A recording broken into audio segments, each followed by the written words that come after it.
Hello everyone, good evening सभी लोगों से, ऑल ऑफ यू। आज आपकी क्लास में मैं पढ़ाने वाली हूँ हाई लेवल के टॉपिक एक चैप्टर है क्योंकि इससे टॉपिक लिए उठाया गया है फ्रैंकलैंड अभिक्रिया। क्या है फ्रैंकलैंड अभिक्रिया? फ्रैंकलैंड अभिक्रिया किसे कहते हैं? या हम इसके रासायनिक समीकरण भी पूछ लेता है कि फ्रैंकलैंड अभिक्रिया के केवल रासायनिक समीकरण दीजिए। कई बार परिभाषा नहीं पूछते लेकिन रासायनिक समीकरण जरूर पूछ लेता है। तो दिया हुआ है मैंने लिख रखा है, जब एल्किल हैलाइड को जिंक चूड़ के साथ शुष्क ईथर की उपस्थिति में गर्म करते हैं तो पैराफिन देते हैं। क्या देते बनाते हैं? पैराफिन मतलब होता है एल्कीन। देखो कंफ्यूजन वाला क्वेश्चन है, हमेशा वही बोल देता है पैराफिन कैसे प्राप्त होगा। तो कैसे प्राप्त होता है भाई? एल्किल हैलाइड के दो अणुओं को, एल्किल हैलाइड के कितनी, इतना याद रखिएगा कि एल्किल हैलाइड के दो अणु लेंगे। कैसे लेंगे? दो अणु लेंगे। जैसे मैंने यहाँ पे लिया R single one X reaction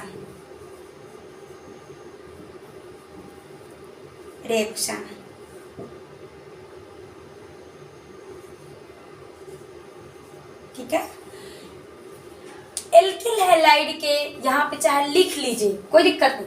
जब एल्किल हैलाइड के दो अणुओं को जिंक चूर्ण के साथ शुष्क ईथर की उपस्थिति में गर्म करते हैं तो एल्केन बनते हैं। क्या बनते हैं? एल्केन बनते हैं। यही अभिक्रिया क्या कहलाती है? फ्रैंकलैंड अभिक्रिया कहलाती है। ये केमिस्ट्री बहुत आसान है, समझ। एक बार क्लास लीजिए। सबसे पहले यदि मेरी क्लास में आप पहली बार आए हों तो सब्सक्राइब करिएगा, लाइक करिएगा, कमेंट करिएगा। इसके आगे मैं देखो बताती हूँ कि कैसे ये अभिक्रिया करता है, बहुत आसान तरीके से। मेरी क्लास में यदि पहली बार आए हो तो सब्सक्राइब पहले कर दीजिएगा, ठीक है। इसके बाद देखिए दिया क्या है, जिंक चूर्ण के साथ। किसके साथ?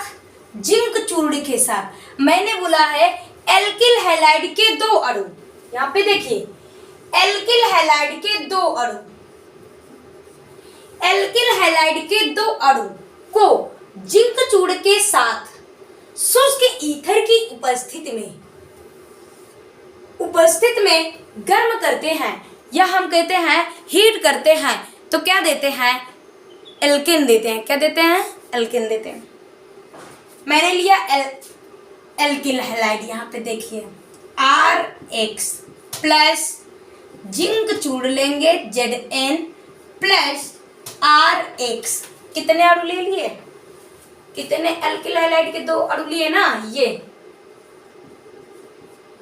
किसकी उपस्थिति में? शुष्क ईथर की उपस्थिति में। शुष्क ईथर की उपस्थिति में। अब बताइए क्या देते हैं? एल्कीन देते हैं। तो हम क्या करते हैं? R और R को जोड़ देंगे। हम लिखेंगे R सिंगल वन R। क्या है ये? एल्केन। क्या है ये? एल्केन प्लस ZN X और X। कितने X हैं? दो X है ना, तो क्या बन जाएगा? ZN के साथ में जुड़ जाएगा ZNX2।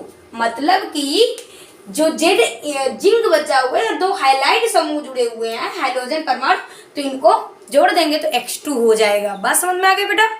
अब जैसे मैंने इसके स्थान पे चेंज किया, इसके स्थान पे मैंने चेंज किया, R के स्थान पे मैंने दूसरा समूह लिया। जैसे यहाँ पे मैंने लिया CH3I, X के स्थान पे मैंने I ले लिया है, R के स्थान पे मैंने CH3 ले लिया है, तो बन गया है मेथिल आयोडाइड। क्या बन गया है? Methyl iodide. अब देखिए CH3I प्लस ZN धातु प्लस R। अब देखो यहाँ पे CH3I लिया है तो यहाँ पे क्या लेंगे? CH3I लेंगे। ये ले लिया मैंने, ठीक। किसकी उपस्थिति में बेटा? शुष्क ईथर की उपस्थिति में। किसकी उपस्थिति में? शुष्क ईथर की उपस्थिति में। सेम रिएक्शन करेगा। CH3 जो है इससे क्रिया कर लेगा एल्किल समूह से एल्किल समूह से, तो ये क्या बन जाएगा बेटा? चाहे इसको CH3 सिंगल वन CH3 लिखो या इसको C2H6 लिखो, बस सही है।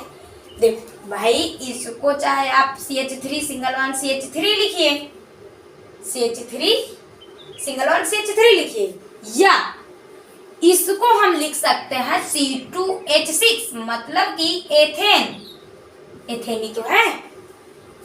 अब बचा क्या है, ZnII, ZnII, तो क्या बन जाएगा, जिंक आयोडाइड, मतलब कि ZnI2, क्या बनेगा, ZnI2, नाम क्या हो जाएगा इसका, zinc, zinc iodide, zinc iodide बन गया। लगा ना आसान, पूरी तरह से आसान लग गया। रिएक्शन बनाना इतना कठिन थोड़ी है जितना लोग सोच जाते हैं नहीं बन पाएगा, नहीं बन पाएगा। तो कितना आसान बना, रिएक्शन कितना आसान हुआ भाई। हमने क्या किया, एल्किल हैलाइड के 2 अणु ले लिए, जिंक धातु ले लिया और उसकी ईथर की उपस्थित करवा दिए।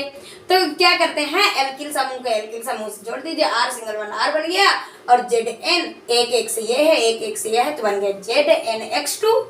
अब हमने क्या किया, R के स्थान पे हमने चेंज कर दिया है, CH3 रख दिया, X के स्थान पे आयोडाइड रख दिया है, तो मेथिल आयोडाइड, क्या नेम है इसका, methyl iodide, methyl iodide, methyl iodide.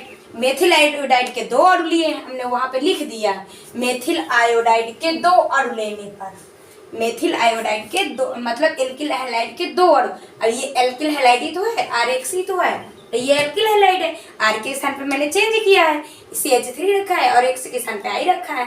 तो हमने क्या किया कि CH3 वाले समूह से CH3 को जोड़ दिया, तो बन गया CH3 सिंगल वन CH3।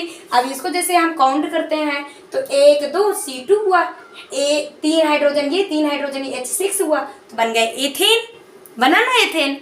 अब क्या करते हैं, Zn जो है I के साथ क्रिया कर लेगा, अब ऐसे भी ये रिएक्शन करेगा तो I2 ही बनेगा। देखिए आयन द्वारा भी I2 बनेगा, Zn डबल +2 I निगेटिव, इसकी संयोजकता इसको देंगे, इसकी संयोजकता इसको ट्रांसफर करेंगे। देखिए बनने का ऐसे भी बनेगा, और यदि आप +2 निगेटिव से क्रिया कराते हैं तब भी ZnI2 बनेगा।